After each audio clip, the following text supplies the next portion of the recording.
నమస్తే. నేను సిరి. తెలంగాణలో ఈ ఫార్ములా రేస్ ఏదైతే ఉందో అది కేటీఆర్‌ని అరెస్ట్ చేయాలంటే ఒక కుంభకోణం జరిగింది. కేటీఆర్‌ని అరెస్ట్ చేయాలి అని చెప్పేసి గతంలో రేవంత్ రెడ్డి గారు అనేక సార్లు చెప్పడం జరిగింది. అయితే ఇప్పుడు కింద నుంచి గవర్నర్ నుంచి కూడా ఆమోదం పొందినట్టు తెలుస్తుంది. దీంతోనైతే కేటీఆర్ గారిని అరెస్ట్ చేసి విచారణ జరిపించాలని చెప్పేసి కూడా వార్తలైతే వస్తున్నాయి. మరి నిజంగానే గవర్నర్ ఆమోదం తెలిపిన తర్వాత కేటీఆర్ గారు అరెస్ట్ అవ్వడానికి ఇంకెన్ని రోజులు టైం పడుతుందో, ఒకవేళ అరెస్ట్ అవుతారా లేకపోతే మళ్ళీ దీన్ని వెనక్కి వెళ్లే అవకాశం ఉందా? సో ఈ అంశాన్ని మనకి వివరించడానికి మనతో పాటు ఉన్నారు ప్రముఖ రాజకీయ విశ్లేషకులు రాజా సప్తసాని గారు. నమస్కారం సార్.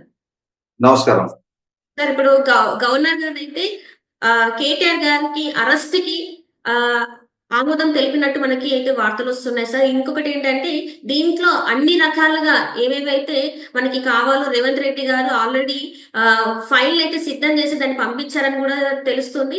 మరి ఇప్పుడు రేవంత్ రెడ్డి గారు నిజంగానే అరెస్ట్ అయ్యే అవకాశం ఉందా లేకపోతే మళ్ళీ దీంట్లో ఏమైనా లొసుగులు నుండి వెనక్కి తగ్గే అవకాశం ఉంది? అరెస్ట్ అనే ఈ తంతు ఏదైతే ఉందో దాన్ని మళ్ళీ వెనక్కి వెళ్లే అవకాశం ఉందంటారా?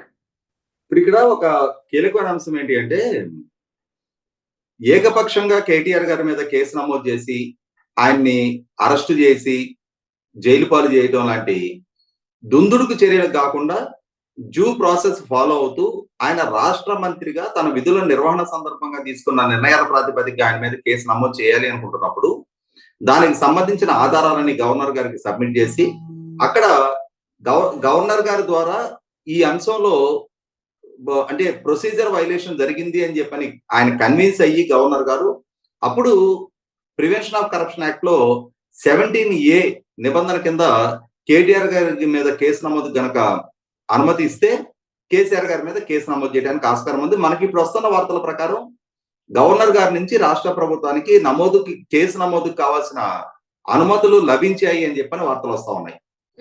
కాబట్టి ఖచ్చితంగా రాష్ట్ర ప్రభుత్వం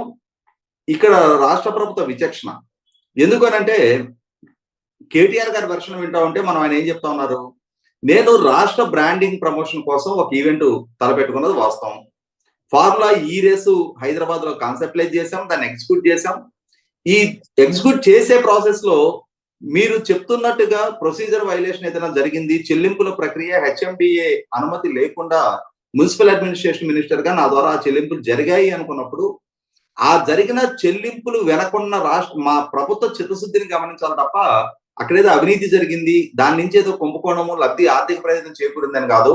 ఈ 45 కోట్ల రూపాయల చెల్లింపుల ద్వారా రాష్ట్రానికి ఒక బ్రాండింగ్ తీసుకురాగలిగాము. హైదరాబాద్ అనేది ఫార్ములా ఈ రేస్ కు అనువైన ప్రాంతంగా మేము ఎస్టాబ్లిష్ చేయగలిగాము అని చెప్పని ఆయన చెప్తా ఉన్నారు.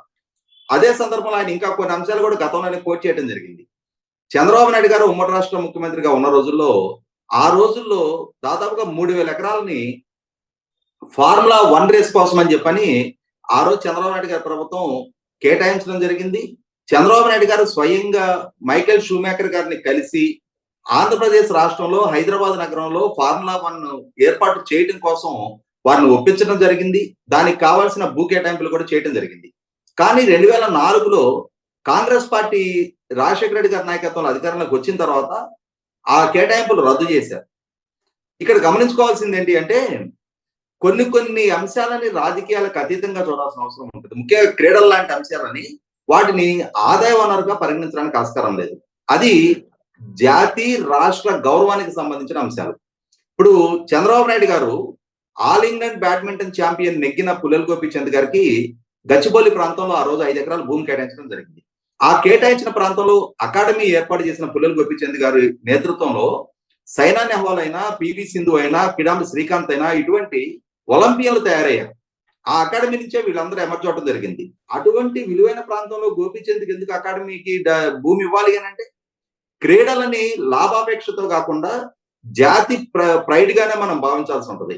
ఇప్పటికీ మనం ఇంత 140 కోట్ల జనాభా ఉన్న దేశం అయ్యుండి కూడా ఒలింపిక్స్ పట్టికలో మనకన్నా చాలా చిన్న దేశాలు, చాలా తక్కువ జనాభా కలిగిన దేశాల కన్నా కూడా చాలా దిగువ స్థాయిలో మన ఒలింపిక్స్ మన ప్రమాణాలు ఉంటున్నాయి. మన క్రీడాకారులు గెలుస్తున్న పథకాల పట్టిక మనం చూస్తున్నాం.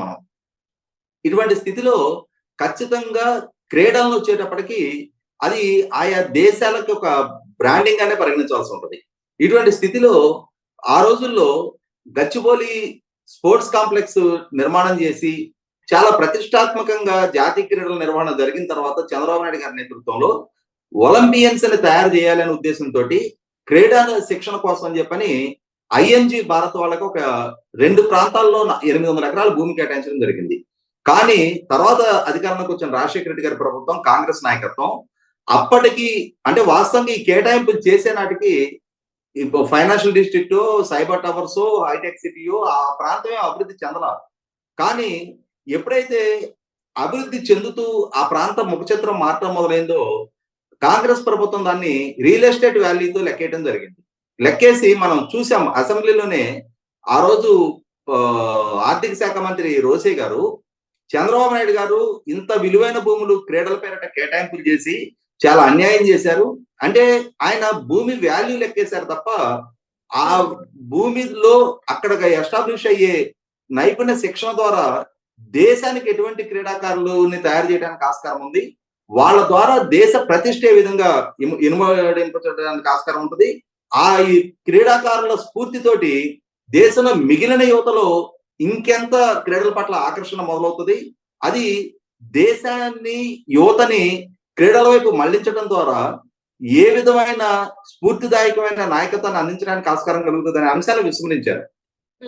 ఇదే అంశాలు ఇప్పుడు కాంగ్రెస్ ప్రభుత్వం కూడా ఫార్ములా ఈ రేస్ లో జరిగిన సాంకేతిక పరమైన ఈ చెల్లింపుల అంశాన్ని హైలైట్ చేసి హైదరాబాద్ బ్రాండ్ ఇమేజ్ కోసం ఉపయోగపడ్డ ఒక ఈవెంట్ ని 100% ఫార్ములా ఈ రేస్ అనేది ఖచ్చితంగా హైదరాబాద్ బ్రాండ్ ఇమేజ్ ప్రమోషన్ ఉపయోగపడింది.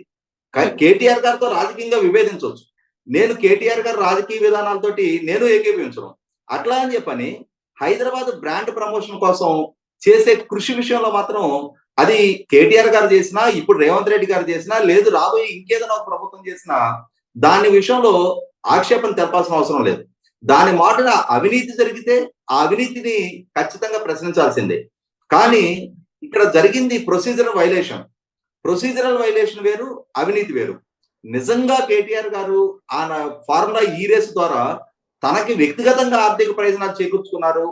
హెచ్ఎండిఏ అనుమతి లేకుండా చేసిన చెల్లింపుల ద్వారా బ్యాక్ డోర్ ఆయనకి ఏదైనా కిక్ బ్యాక్స్ అందాయి అనేది కనుక ఎస్టాబ్లిష్ చేస్తే అప్పుడు ప్రివెన్షన్ ఆఫ్ కరప్షన్ యాక్ట్ కింద ఆయన మీద కేసు నమోదు చేయడానికి ఆస్కారం ఉంది తప్ప కేవలం హెచ్ఎండిఏ అనుమతి లేకుండా ఈ ఈవెంట్ కోసం చెల్లింపులు చేశారనే ఏకైక కారణంగా అవినీతి నిరోధక శాఖ ద్వారా ప్రివెన్షన్ ఆఫ్ కరప్షన్ యాక్ట్ కింద కేసు నమోదు చేయడం అంటే కొంత ఆక్షేపణగానే ఉంది. మరి న్యాయపరంగా ఎటువంటి పరిస్థితులు పరిణామాలు ఎదురు కాకపోతాయి అనేది వేచి చూద్దాం మనం. Right sir. అంటే ఇప్పటి వరకు చూసుకున్నట్టయితే మన కేటీఆర్ గారు కూడా ఏమంటున్నారంటే నాది ఏమన్నా తప్పు అంటే నేను అరెస్ట్ అవ్వడానికి కూడా సిద్ధంగానే ఉన్నాను అని అంటే అక్కడ మరి తన ధైర్యం అనుకోవాలా లేకపోతే ఎలాంటి తప్పు జరగలేదని అనుకోవాలా సార్? నేను అదే చెప్తున్నా.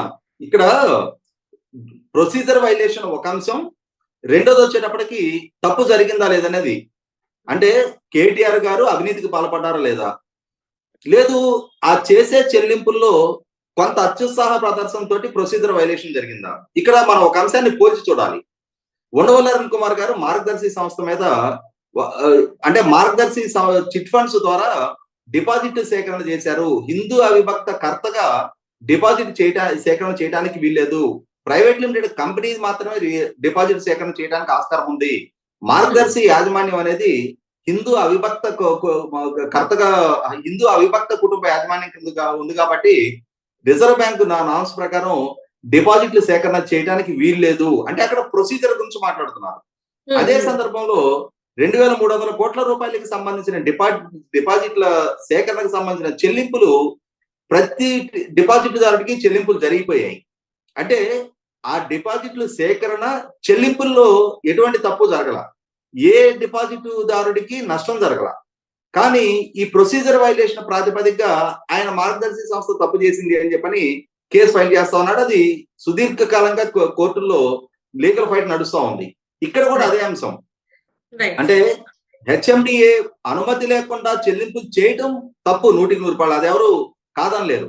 కానీ ఆ చేసిన చెల్లింపులు వెళ్లకున్న ఆలోచన ఏంటి అంటే ఆ చెల్లింపుల ద్వారా అవినీతి ఏదైనా జరిగిందా జరగలేదా, ఇది మొట్టమొదటిగా ఎస్టాబ్లిష్ చేయాల్సిన అవసరం ఉంది. Right sir. Thank you so much sir. మీరు మాతో పాటు జూమ్ కాల్ వచ్చినందుకు ధన్యవాదాలు సార్.